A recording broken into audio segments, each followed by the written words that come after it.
কোরআনে বলা আছে বিয়ে করলে রিজিক বাড়ে। এখন অনেকেই বলে আমি তো বিয়ে করেছি, কোথায় আমার তো রিজিক বাড়েনি। আসলেই অনেকের বিয়ে করলে রিজিক বাড়ে না, আরো তার অভাব দেখা দেয়। এর কারণ কি? এর কারণ হচ্ছে এটা যে যখন তোমার বিয়ে করার দরকার ছিল তখন তুমি বিয়ে না করে করেছো হারাম প্রেম ভালোবাসা, করেছো জিনা ব্যভিচার, যার কারণে আজ বিয়ে করেও তোমার কোনো উন্নতি হচ্ছে না। বিয়ে করলে রিজিক বাড়ে, এটা কোরআন এবং হাদিস দ্বারা প্রমাণিত।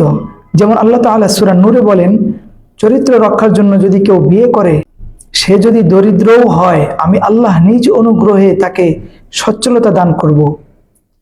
ওমর রাদিয়াল্লাহু তাআলা আনহু বলেন, আমি ওই ব্যক্তিকে দেখে অবাক হই যে ধনী হতে চায় কিন্তু বিয়ে করে না।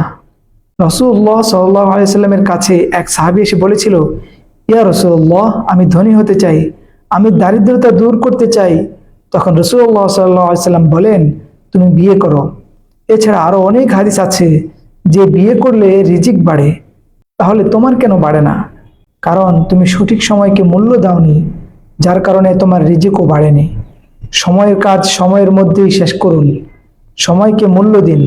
ইনশাআল্লাহ সময় আপনাকে সঠিক সময় এনে দিবে। সময় মতো বিয়ে করুন, হারাম প্রেম ভালোবাসা অবৈধ সম্পর্ক করা বন্ধ করুন।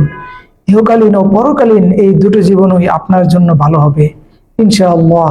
কোরআন ও হাদিসের কথা, যে এই কোরআন ও হাদিস অনুযায়ী চলবে তার জীবন দুনিয়া ও আখিরাত উভয়টাতেই জান্নাতে পরিণত হবে। আল্লাহ তাআলা আমাদেরকে বুঝার তৌফিক দান করুন।